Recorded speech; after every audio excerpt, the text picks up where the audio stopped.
the Miscreant Hour.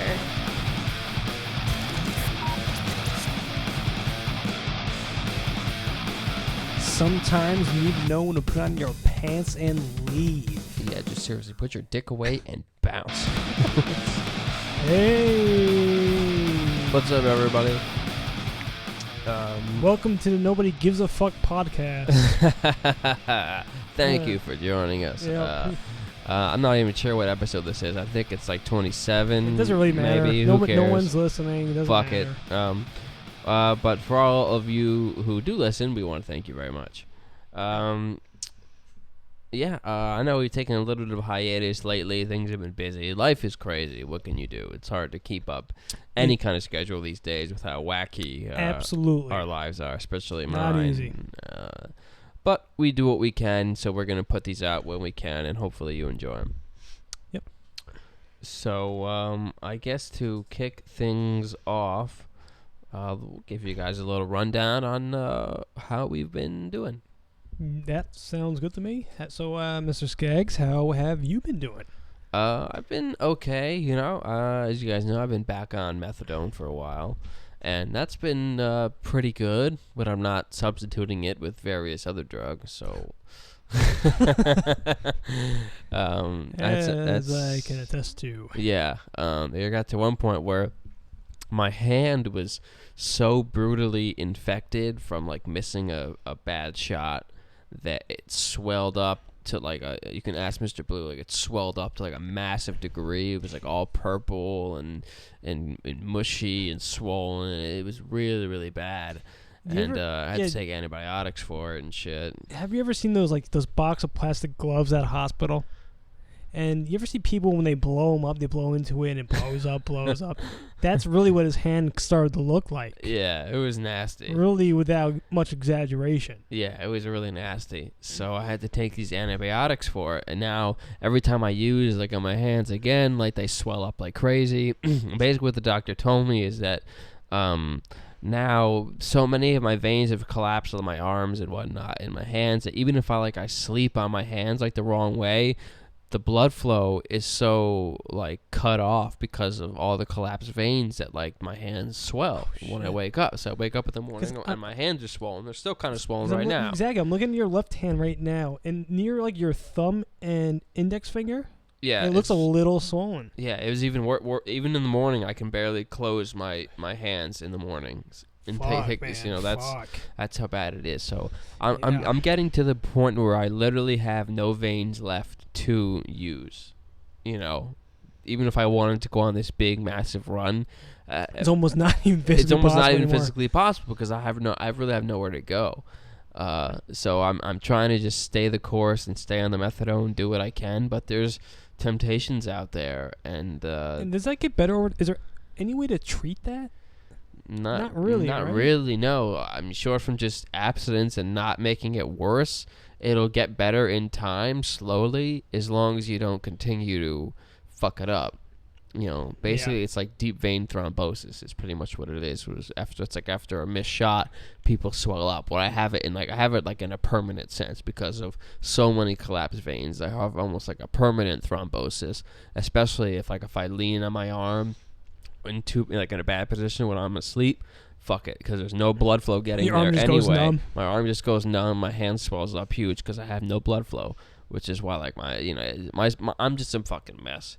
So I really don't have that much long of a run left in me, physically, you know. It's scary, man. It's like you know, you're like reaching the part of the road, part of your path where it's like you really don't have any other options. No. You know? Yeah. It's like keep going and me almost would be certain death. Yeah, or just some seriously... Or some really serious permanent fucked up shit. permanent damage. Yeah. But then it's like, the using and the whatnot is the only thing that turns off my mind. It makes me not, feel the pain and basically I'm at the point where I'm just self-medicating because when I'm using and when I'm messing around, it's the only time that I'm not feeling guilty about things or feeling sad about my past or anything like that. It's the only time that I don't give a fuck, and I like feeling that way. but my body is just getting to the point where it just can't take it anymore. You're gonna have to find another drug of choice, man. Something. Yeah. I have to find another route that can help me deal with my very deep-seated life issues without putting such harm on my body. You know, whether it's meditation or therapy or I don't know what it is. I'm trying a few different avenues. I'm willing to take suggestions, but. And your therapist kind of likened it to some type like post-traumatic stress disorder, right? Yeah.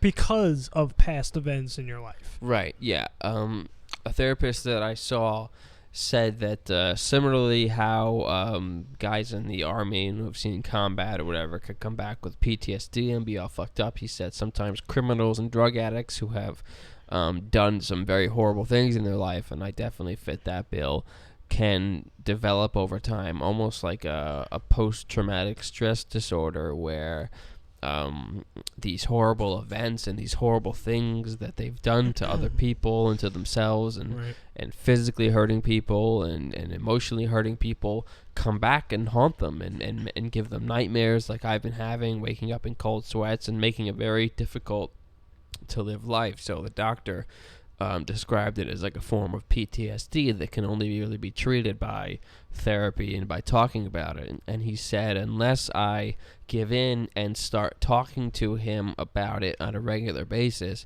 I'm going to keep being haunted by my past, and it's going to keep breaking me from the inside out, and I'm gonna lose it. Yeah, you're better off just taking it head on and just dealing with it. You know? Yeah. But it's a very difficult thing to accept, because a lot of these things I've buried so deep into my subconscious because they're so horrible that to unload them is a hard thing. But then I think about writing might be an outlet for that. Mr. Blue and I were just talking before the show about this, and I had thought about maybe using writing because all you guys know, I like writing and I'm decent at it. Where if I was to write the almost sort of a memoir and be able to get these things down on paper, it could help as a cathartic way to kind of move past them. It kind of forced you to face it on your own terms. Exactly. Force me to face them, still make it entertaining so that other people can enjoy it and get something out of it, but more so let me face it in my own way and kind of heal by putting it on the page, you know. Can you give us a little bit of spoilers? Is there any like one event in your life that in particular that kind of stands out as like one of the most fucked up and that really troubles you the most to this day? Or is that is that too private? Yeah. All the ones that would be like the most are ones that I really would I couldn't flat out say I did, because I would be incriminating myself in some very heinous shit, which is why what I would have to write would have to be based on true events, and it wouldn't. That's the kind of toss-up that I'm in. There's certain things that I just can't say because a lot of things that I've done are illegal and are very, very, very illegal, and to admit that I've done any of these things are bad. But I mean, there's some as far as, fucking some of my best friend's girls and giving her heroin, getting really good-looking girls turned out on heroin so they would pay for my supply. Oh, man. Taking jobs where I had to go collect money and beating the shit out of somebody to the point where he was, almost dead, teeth knocked out for fucking $200. We told the Brad story already, didn't we? Yeah, we told that story. Yeah. And it's funny, I actually texted him to see if he was still tattooing around me. Yeah. And he says, all he responded to was like, nah, man, I'm in North Dakota. Oh, really? Yeah. And I'm like, what the fuck are you doing in North Dakota? Because he's the kind of dude, I bet he lost his fucking mind. Because he was already paranoid conspiracy guy, almost the way I'm turning into. Yeah. And that was years ago. I think I made him, finally, what happened between me and him finally made him just, flip the script and have to just wanted leave. To abandon everybody. He had to just go, and he chose North Dakota. He just disappeared from New York. Did you guys North Dakota have it like a conversation after that? No. After not at all. No, I was just like, oh, North Dakota, huh? Wow, and that was it. That's literally what you said. Yeah, that's what I said. No response. No response. You didn't ask another question. No, that was it. So, because I'm almost kind of surprised he even responded. No, me too. because I'm looking to get another tattoo, and I was like, okay, well, if he's around, like, I'd love to get it from him because he was really he cheap. just fuck you up, probably. Yeah, Imagine he just fucking scribbled all over your fucking Yeah, he arm just or wrote, something. "Go fuck Go yourself." fuck yourself, you fucking cunty fucking fuck. faggot. So I got this new guy. Why don't you fuck my life up over again? Some other. Yeah, please fuck my life Please up fuck again. it up again. You asshole. Go fuck someone else's life and someone else's girl. So I'm gonna have to find this new guy to tattoo me. I think I'm gonna go. There's this guy. His name is Needles. He tattoos out of in Lower East Side, New York. I think I'm gonna have him do my next piece. Yeah, that'd be cool. And we Yeah. should get one of we've been wanting to get other guests on the show, like a tattoo artist. Yeah, and I know a few. But I want to get some of the more high profile ones. Yeah, like Paul Acker would be cool. Paul Acker would be great. I would love to. I think I want to reach out to his have you reached people. out to him yet or not? I haven't reached out to his people yet, but I think I'm going to. And but he's a busy guy. He does a lot of he's got to be like he's high in demand. Yeah, he's man. constantly touring. But it would be great to even get him for 10 minutes, for an interview. Even something quick would be cool. Yeah. But yeah, that's cool. North Dakota. I can't imagine what he's doing down there. I Is he tattooing? Did you? I know you didn't really talk to him. I'm assuming, yeah, that's what he's doing. It's his only real Skill set. marketable skill. I mean, the cool thing about being a tattoo artist is like you fucking anywhere with you that. can be a nomad. You know what I mean? Like you can go wherever you want, and you have that skill. You can just work at a shop and make a living. Did he? Am I under the wrong impression? I thought he owned that shop. He near did. us. He co-owned it with Okay. another woman who still works there. Who Did she, like, buy him She out? probably bought out his share. Yeah. Okay, so And then he then took he that left. money. He probably got. That's probably enough money to set him up real nice down there. Yeah, exactly. So he probably took the money he got from selling his portion of the shop and set himself up in North Dakota. I don't know why he'd want to go there of all places. So Maybe as family. I don't know. Yeah, whatever. But he's probably doing all right. I'm sure he is. Yeah, I'm sure he's doing fine. Yeah, it's been years since I've seen him. So Fucking a real paranoid dude, though. yeah, he was real he paranoid dude. he was real big into cool conspiracies. guy, real cool. But I mean, the kind of conspiracies where he was convinced that like Hillary Clinton and Bill Clinton and George Bush were like secret reptiles, like sent by like the Anunnaki race to like take us over. I mean, like he believed in some like weird shit like that. it's funny, but I'm turning more into that guy. I know really you're gonna be I'm Brad. so in another, close to being Brad, In another man. 10 years, you're gonna be Brad, just full of I know. conspiracy I'm gonna theories. be in up North the ass. Dakota, fucking next to him. Yeah, you're gonna be right next to In a fucking Brad in North cabin. Dakota, just writing fucking your crazy whacked out thoughts in a tent. So other than that, I've been doing basically the same old Mr. Scag thing. I've just been trying to numb the pain with drugs, alcohol, and women.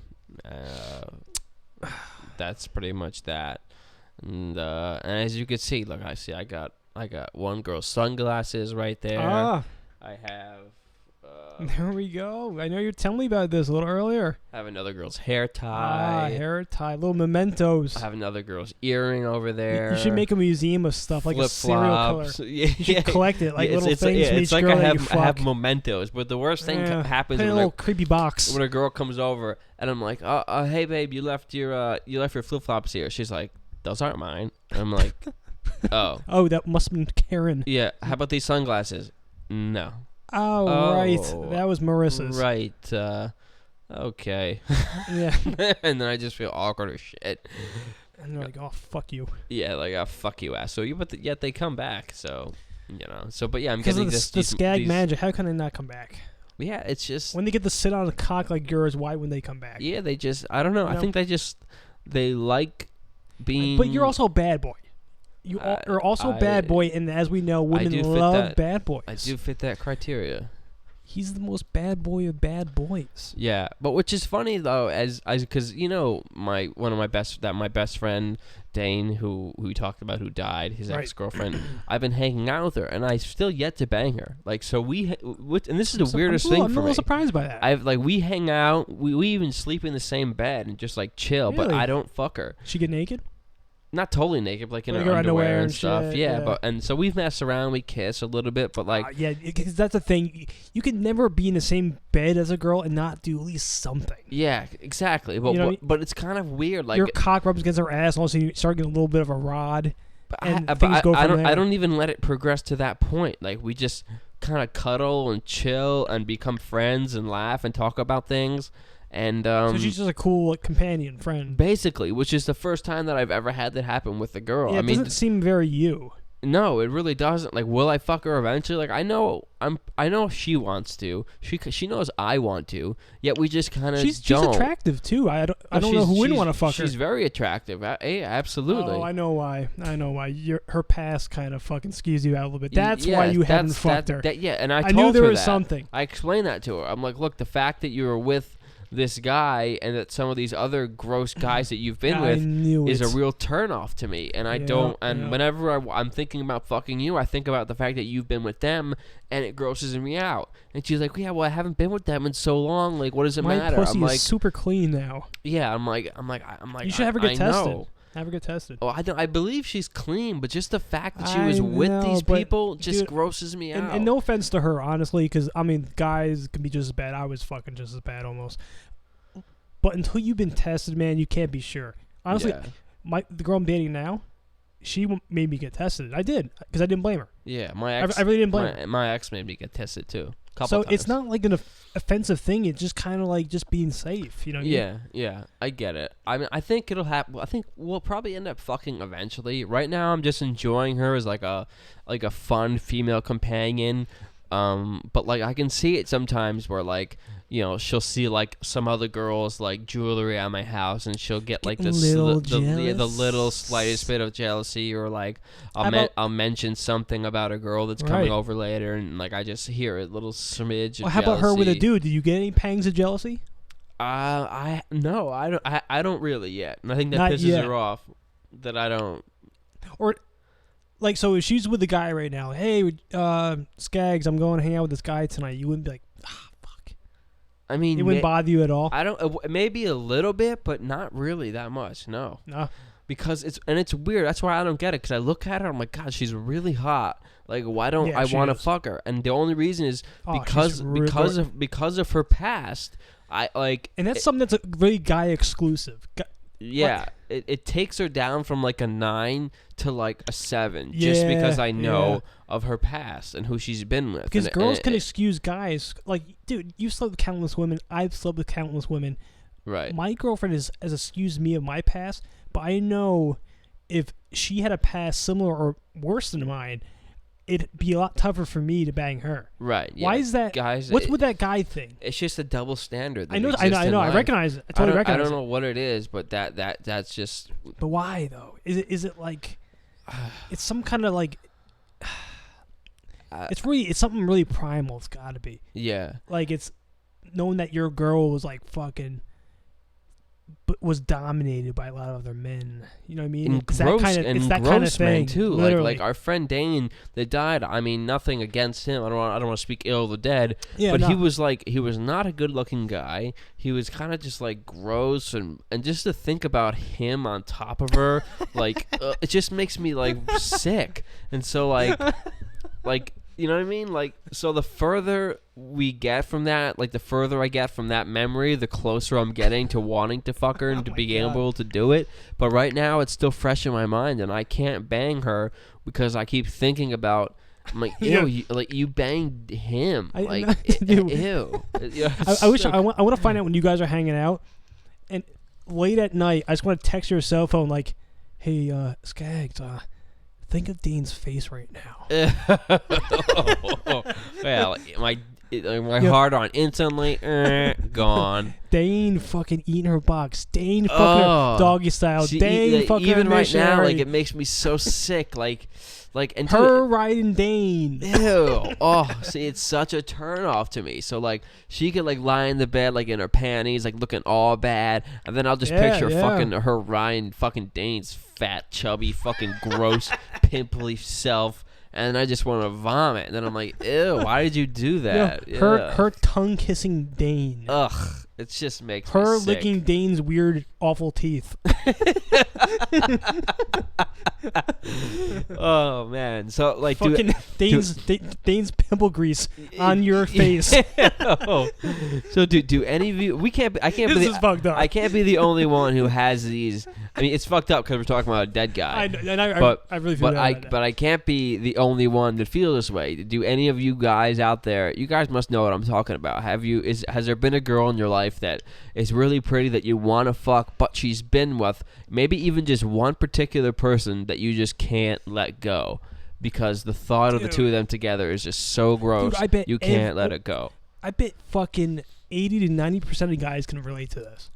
I would, yeah, Especially, definitely, right? Especially in this day, 2015. Especially, with how many Dude, girls and guys as far as like, not to say it's bad, but girls are just as quote unquote bad as guys. Yeah, today. they're very promiscuous. So they've been with a lot of guys, and so there's definitely got to be in every guy's life one or two of these girls that is such a turnoff because of what they've done. But like I past. said, I think a lot of guys still have that kind of sensitivity. Yeah. Of that fucking like, yo, I don't want my girl. I can't get that guy out of my head who banged my girl. Yeah. Even if it happened in the past, you know. Yeah, exactly. I mean, her and Dane haven't fucked in like 6-7 months. You know what I mean? So like, it's been a long while, but the fact that it still happened, like I don't know. I bet there's ones worse than Dane. Oh, me too. And I don't even want to know about it. Like, I start thinking about, like, okay, well, who else could she have done with? Like, certain dealers that I know. And I'm just like, how about this fucking... You know, we went to that bar up on 22 that day? Yeah. Remember that other girl who banged those, but that group of, like, rowdy black guys? Group of fucking, ghetto, rowdy black guys. Ugh, and you picture her just getting gangbanged by a group of those guys. Oh, and it's like, that would just be turn off forever. Yeah. A turn off forever. Oh, because they're disrespectful. You know, like those guys the other girl. This is not the girl that we're talking to right now, but the other girl who's a total tramp. By the way. Who banged those dudes. Yeah, you know, they just disrespected her. Like they did every vile thing. Yeah, you could they do Sasha grade her. Yeah, like, they fucked her mouth and ass. Yeah, they degraded the shit out of her, and it's so disgusting to. Ugh, they did. Like the kind of girl we're talking about now, it's the kind of girl that you walk into a bar with her, and literally, without even exaggerating, half the bar has fucked her. Yeah, and another worst part about this girl is legitimately pretty attractive. She's pretty hot. Right, exactly. And she's got a banging body. Fucking killer ass on her. Actually, really pretty face. Yeah, too. She's very pretty, and she's funny and cool, but... Yeah. But yet she lets herself just be fucking violated by everybody. By the trashiest, dirtiest men in our town. Ugh, it's fucking awful. It's disgusting. Yeah, that kind of shit is just it's just a something you really just can't get past, no matter what. Yeah. I can't forgive that. You can't not get that shit out of your head when you're trying to fuck that girl. Yeah, call it a double standard, which it is, and it is, but that's just the fact of life. It is what it is too. Yeah. I mean, I bet I would fuck her if I was really fucked up. Maybe, yeah. And I'd have to be obviously really, really fucked up. Obviously, you got to go in bagged, without a maybe triple bagged. Triple bagged, if possible. Yeah. But yeah, I have to be really fucked up and would have to have a bunch of bags on me. Yeah, right. Well, I guess we can conclude on that. On that note. On that note. I mean, the bunch of bags. Have a bunch of bags. Yeah, on you. Conclude on it. Wearing a bunch of bags to. Just a little tip. If you're fucking a girl who's banged half the neighborhood, triple bag it. Lesson from the Miscreant Hour. Yeah. Rubber band it so all that tight. You want to feel something because you can't feel it when you triple bag it. No, but it's better than getting. Better than getting fucking a million STDs. Every STD in the book. Yeah. I guess there was this other topic that I wanted to bring up because a lot of my friends now are recently because when I got locked up last summer and I was away all summer, a lot of my friends during the time got like 1-year sentences, and a lot of them are coming out around now.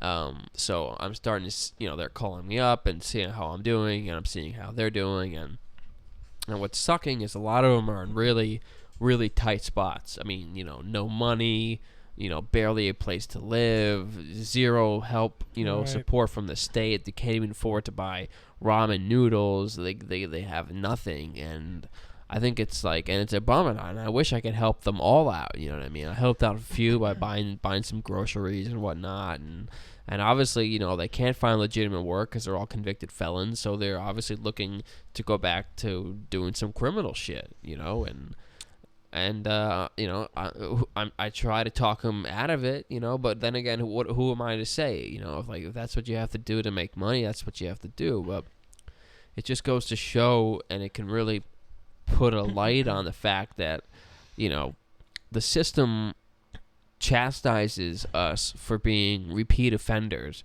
yet when we get out, we're given no help. You really have no options. No options. You can't get a job because you have a record.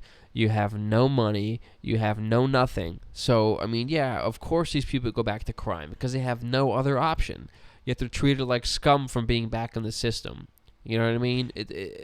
It's such a fucked up especially when you get the big F on you.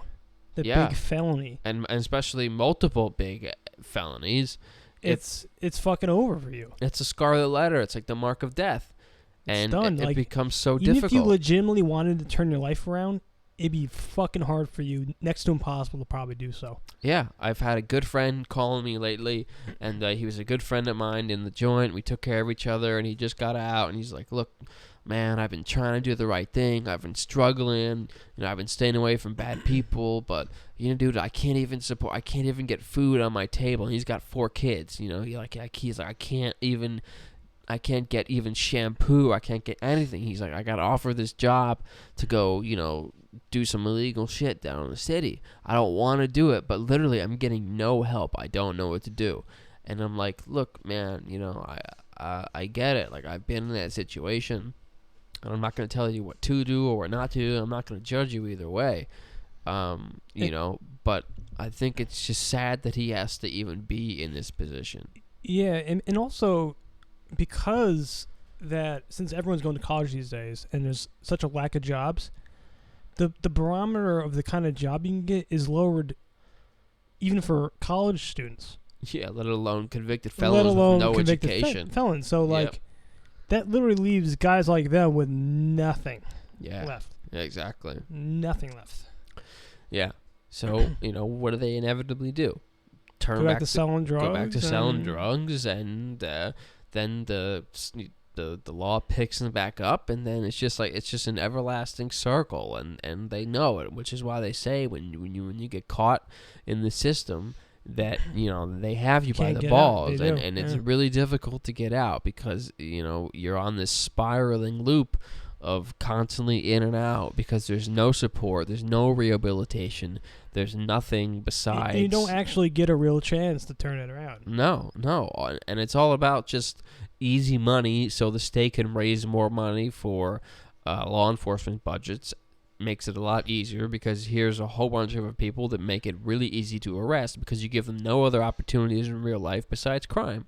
So of course you're going to get busted again. Yeah. That's more money for the state, more felonies on the record. Justifies the cops' jobs, justifies the district attorneys, exactly. The judges. It's all political and it's all financial and it's all bullshit. I think it's supremely disappointing. I really do. Yeah.